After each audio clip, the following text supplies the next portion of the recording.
الحمد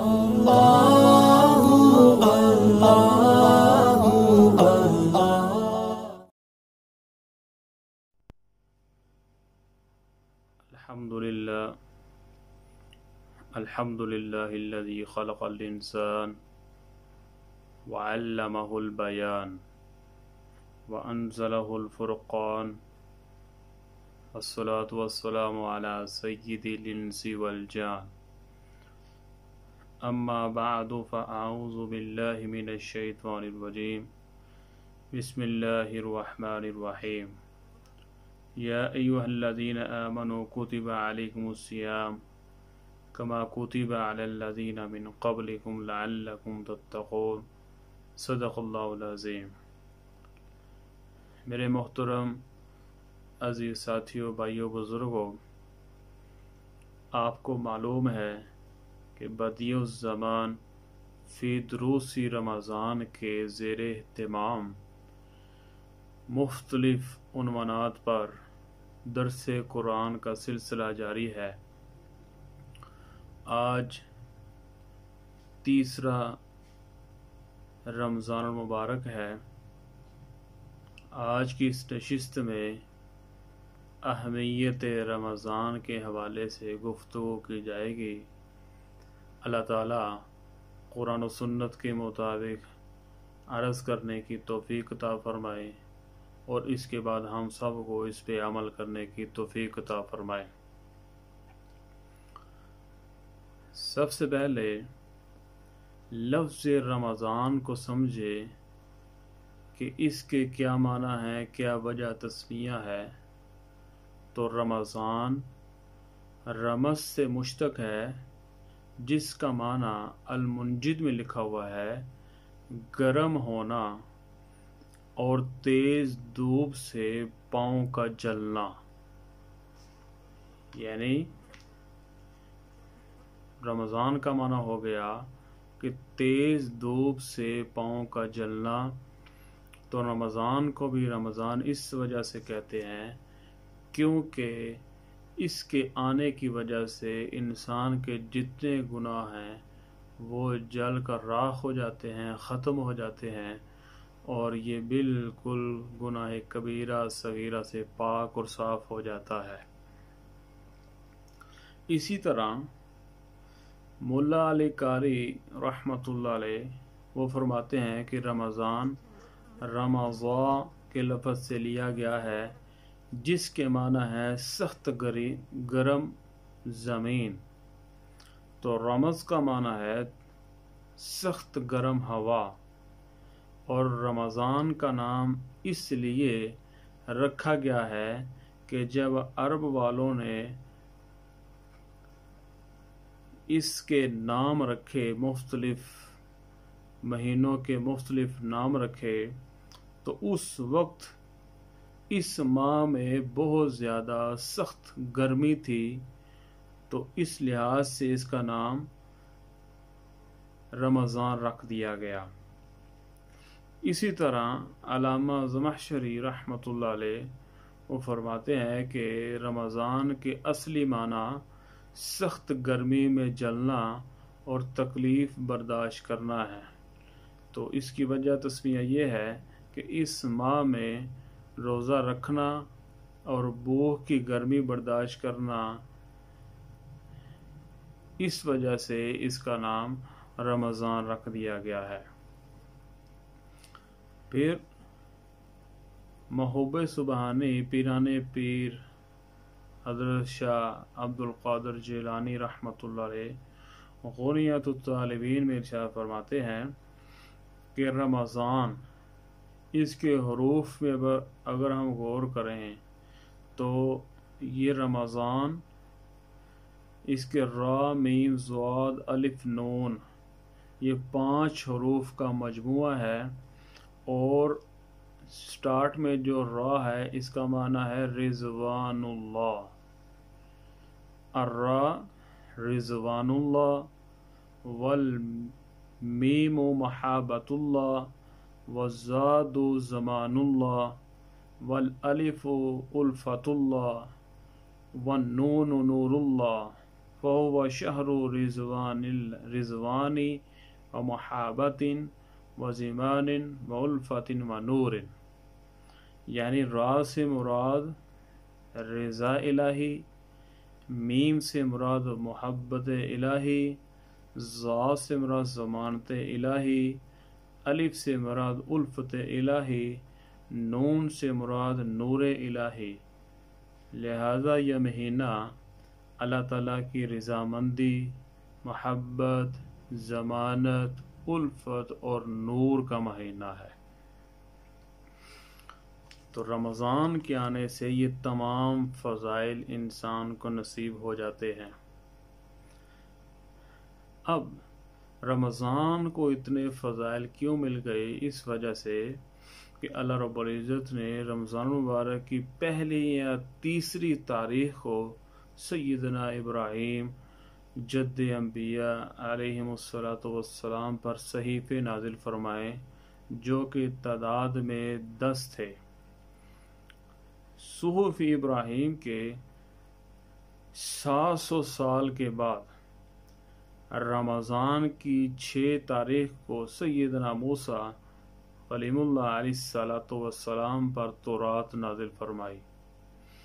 تورات کے 500 سال بعد 13 یا 18 رمضان کو سیدنا داؤد علیہ السلام پر زبور نازل فرمائی۔ زبور کے 1200 سال بعد رمضان کی 18 تاریخ کو سیدنا عیسیٰ ابن مریم روح اللہ علیہ السلام پر انجیل نازل فرمائی۔ انجیل کے پورے 620 سال بعد 27 رمضان مبارک کو لوح محفوظ سے آسمان دنیا پر ایک دم پورا قرآن مجید نازل ہوا، اور اسی تاریخ سے تاجدار مدینہ، راحت قلب و سینہ، وجود کائنات، وجہ کائنات حضرت محمد مصطفیٰ صلی اللہ علیہ وسلم پر قرآن نازل ہونا شروع ہو گیا، جس کو قرآن کہتا ہے شہر رمضان الذی انزل فیہ القرآن ھدی للناس وبینات من الھدی والفرقان، یعنی رمضان کے مہینہ میں قرآن مجید کا نزول شروع ہوا۔ وہ قرآن انسانوں کے لیے رہنما اور ہدایت کی روشن دلیلیں رکھتا ہے۔ تو اس لحاظ سے رمضان کو اتنے فضائل ملے کہ جتنے بھی اللہ رب العزت نے پہلے آسمانی کتابیں نازل فرمائی ہے، وہ ساری کی ساری اسی رمضان میں ہے، اس وجہ سے اتنے فضائل مل گئے۔ اب روزہ کب فرض ہوا ہے؟ آپ علیہ السلام ہجرت فرما کر مدینہ منورہ تشریف لے گئے۔ ہجرت کے 2 برس گزر گئے، یعنی 2 ہجری میں یہ رمضان کے روزے فرض کر دیے گئے۔ آپ علیہ السلام نے اپنی زندگی مبارک میں 9 برس رمضان کے روزے رکھے، جس کو امام نبوی رحمۃ اللہ علیہ نے شرح مسلم میں بیان فرمایا ہے۔ پھر اللہ رب العزت سورہ البقرہ کی آیت نمبر 183 میں فرماتے ہیں کتب علیکم الصیام، یعنی ہم نے تم پر روزے فرض کر دیے گئے۔ اس سے رمضان کی اہمیت واضح ہوتی ہے۔ اور اسی طرح اللہ رب العزت نے فرمایا فمن شہد منکم الشہر فلیصم، کہ جو تم میں سے اس رمضان میں حاضر ہو وہ روزے رکھے۔ حاضر ہونے کا مطلب ہے کہ وہ عاقل بھی ہو، بالغ بھی ہو اور مقیم ہو، تو ایسے آدمی پہ روزے رکھنا یہ فرض ہے۔ اسی طرح احادیث میں صحیح بخاری میں آپ علیہ السلام نے ارشاد فرمایا بنی الاسلام علی 5 شہادت اللہ الہ الا اللہ وان محمد رسول اللہ واقام الصلاۃ وایتاء الزکاۃ والحج وصوم رمضان او کما قال علیہ السلام، کہ اسلام 5 ستونوں پہ کھڑا ہے۔ اسلام کی بنیاد 5 ستونوں پر ہے۔ نمبر 1، اس بات کی گواہی دینا کہ اللہ کے سوا کوئی عبادت کے لائق نہیں اور حضرت محمد علیہ السلام اللہ کے بندے اور رسول ہیں۔ پھر نماز قائم کرنا، زکوٰۃ دینا اور رمضان کے روزے رکھنا اور حج کرنا۔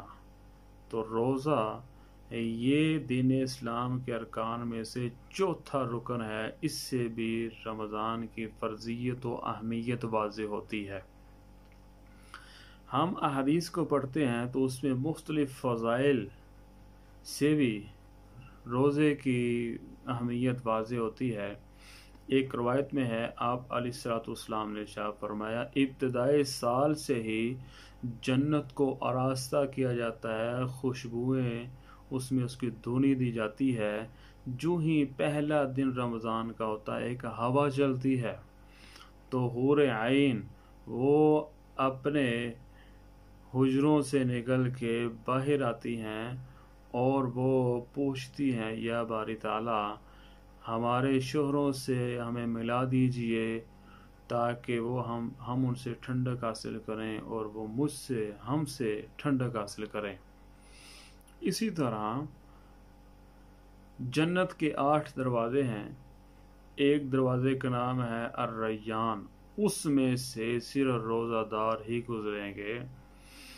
اسی طرح آپ علیہ السلام نے فرمایا کہ للصائم فرحتان، فرحۃ عند افطارہ و فرحۃ عند لقاء ربہ، اور کما قال علیہ السلام کہ روزہ دار کے لیے 2 خوشیاں ہیں، ایک خوشی افطار کے وقت اور دوسری خوشی جب وہ اپنے رب سے ملے گا تو اس کی کوئی حد نہیں ہوگی۔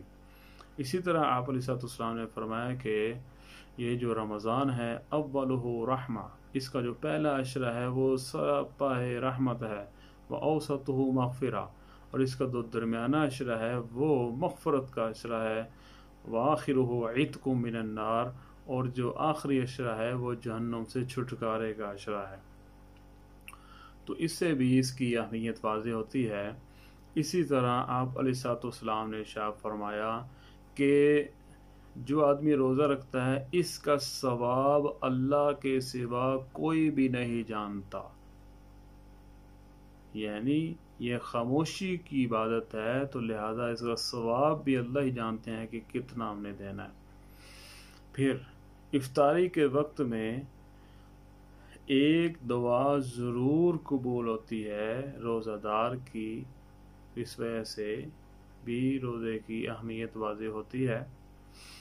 اسی طرح آپ علیہ السلام نے فرمایا کہ اگر مسلمانوں کو پتہ چل جائے کہ رمضان کیا چیز ہے، اگر پتہ چل جائے تو یہ تمنا کریں کہ سارا سال ہی رمضان رہے۔ اسی طرح پہلی رات میں اللہ رب العزت نظر فرماتے ہیں اپنے ماننے والوں کی طرف، جس کے اوپر نظر پڑتی ہے اس کو اللہ رب العزت کبھی بھی عذاب نہیں دیں گے۔ اسی طرح یہ افطاری سے پہلے جو روزہ دار کے منہ سے ایک مشک آتی ہے، ایک مہک آتی ہے، وہ اللہ رب العزت کو مشک سے زیادہ وہ اچھی لگتی ہے۔ اسی طرح سارا دن فرشتے روزہ دار کے لیے توبہ استغفار کرتے رہتے ہیں۔ اسی طرح ایک روایت میں ہے کہ جنت کو اللہ رب العزت فرماتے ہیں کہ تم مستعد رہو، ان قریب میرے بندے وہ دنیا سے تھک ہار کر آئیں گے اور تیرے اندر آ کے آرام کریں گے۔ اتنے زیادہ فضائل۔ پھر روزانہ اللہ رب العزت کی طرف سے افطاری کے وقت میں 10 لاکھ جہنم سے لوگوں کو چھوڑا جاتا ہے، چھٹکارا ملتا ہے۔ تو آخری دن جب افطاری ہوتی ہے تو سارے رمضان میں جتنے لوگوں کو معاف کیا ہوتا ہے اتنی تعداد کے بقدر اللہ رب العزت لوگوں کو معاف فرماتے ہیں۔ تو اتنے زیادہ فضائل ہیں، اور فضائل یہ اہمیت کو واضح کرنے کے لیے ہوتے ہیں، لہذا ہم اس میں کمی کوتاہی نہ کریں اور خوب توجہ دھیان اور اعمال کو سامنے رکھتے ہوئے ہم رمضان کے روزے رکھیں اور دوسروں کو بھی اس پہ لانے کے لیے دعوت دیں۔ ایک یہاں بات یہ بھی ذہن میں رکھیے گا کہ بغیر عذر کے اگر روزہ چھوڑ دیا تو ساری زندگی بھی آدمی رکھتا رہے تو وہ اس ثواب تک نہیں پہنچ سکتا جو اللہ رب العزت نے اس رمضان میں اس کے لیے رکھا ہے۔ لہذا اللہ رب العزت ہم سب کو عمل کی توفیق عطا فرمائے۔ وآخر دعوانا ان الحمد للہ رب العالمین۔